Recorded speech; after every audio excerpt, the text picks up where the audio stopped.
ತುಂಗಭದ್ರಾ ಡ್ಯಾಂನ crest gate cut ಆಗಿರುವ ಪ್ರಕರಣಕ್ಕೆ ಸಂಬಂಧಪಟ್ಟಂತೆ ಈಗಾಗಲೇ ಜಲಾಶಯದಿಂದ ಅಪಾರ ಪ್ರಮಾಣದ ನೀರನ್ನ ಹರಿಬಿಡಲಾಗಿದೆ.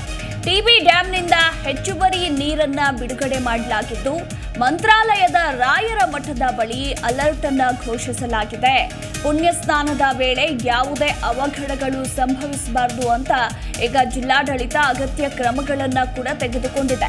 ತುಂಗಭದ್ರಾ ನದಿ ತೀರದಲ್ಲಿರೋ ರಾಯರ ಮಠ, ಹೀಗಾಗಿ ರಾಯರ ಮಠದ ಬಳಿ ಅಲರ್ಟ್ ಅನ್ನ ಕೂಡ ಘೋಷಿಸಲಾಗಿದ್ದು, ಇತ್ತ ತುಂಬಿ ಹರಿತಾ ಇರುವ ತುಂಗಭದ್ರಾ ನದಿಯಲ್ಲಿ ಭಕ್ತರು ಪುಣ್ಯ ಸ್ನಾನಕ್ಕೆ ಮುಂದಾಗಿದ್ದಾರೆ. ಇನ್ನು ಕೆಲವರಿಂದ ನದಿಯಲ್ಲಿ ಹುಚ್ಚಾಟ, ಮೋಜು ಮಸ್ತಿ ಕೂಡ ಮುಂದುವರಿತಾನೆ ಇರುತ್ತೆ ಅಂತಾನೆ ಹೇಳಬಹುದು.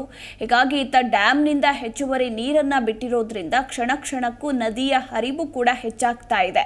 ಹೀಗಾಗಿ ಮೋಜು ಮಸ್ತಿ ವೇಳೆ ನೀರಿನಲ್ಲಿ ಕೊಚ್ಚಿ ಹೋಗೋ ಸಾಧ್ಯತೆ ಕೂಡ ಇರೋದ್ರಿಂದ ನದಿ ಬಳಿ ಪೊಲೀಸರನ್ನ ಕೂಡ ನಿಯೋಜನೆಗೊಳಿಸಲಾಗಿದೆ. ಹಾಗೆ ಮಂತ್ರಾಲಯ ಮಠದ ಸೆಕ್ಯೂರಿಟಿ ಸಿಬ್ಬಂದಿಯನ್ನ ಕೂಡ ಸ್ಥಳದಲ್ಲಿ ನಿಯೋಜನೆಗೊಳಿಸಲಾಗಿರುವಂಥದ್ದು. ಯಾವುದೇ ಅವಘಡಗಳು ಸಂಭವಿಸಬಾರದು ಅಂತ ಮುಂಜಾಗ್ರತೆ ಕ್ರಮಗಳನ್ನ ತೆಗೆದುಕೊಳ್ಳಲಾಗಿದೆ.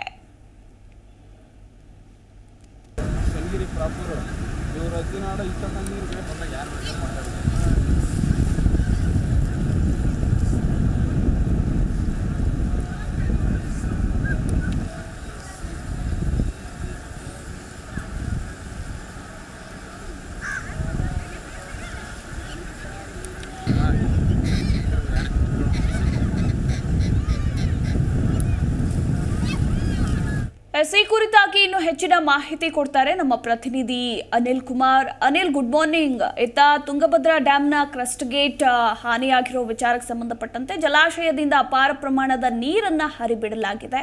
ಹೀಗಾಗಿ ಮಂತ್ರಾಲಯದ ರಾಯರ ಮಠದ ಬಳಿ ಅಲರ್ಟ್ ಅನ್ನ ಕೂಡ ಘೋಷಿಸಲಾಗಿದ್ದು, ಪೊಲೀಸರು ಕೂಡ ಸ್ಥಳದಲ್ಲಿದ್ದಾರೆ. ಸದ್ಯದ ಅಪ್ಡೇಟ್ ಏನಿದೆ?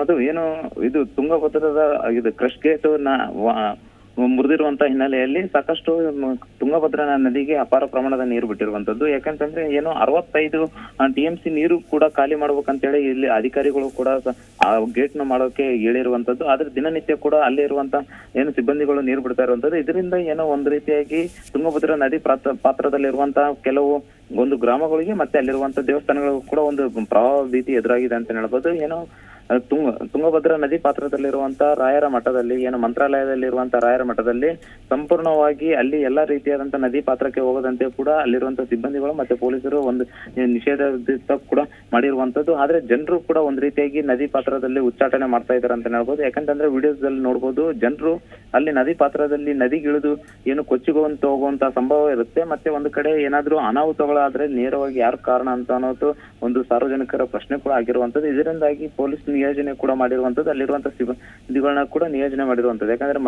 ಮಠದ ಪಕ್ಕದಲ್ಲಿ ಯಾವುದೇ ರೀತಿಯಾದಂತಹ ಅನಾಹುತಗಳಿಗೆ ಆಗಬಾರದು ಅಂತ ಹೇಳಿ ಮಂತ್ರಾಲಯದಲ್ಲಿರುವಂತಹ ಸಿಬ್ಬಂದಿಗಳು ಎಲ್ಲಾ ರೀತಿಯಾದಂತಹ ವ್ಯವಸ್ಥೆಗಳು ಮಾಡ್ಕೊಂಡಿದ್ದಾರೆ. ಮಧು, ಎಸ್, ಥ್ಯಾಂಕ್ ಯು ಅನಿಲ್, ನಿಮ್ಮೆಲ್ಲ ಮಾಹಿತಿಗಾಗಿ.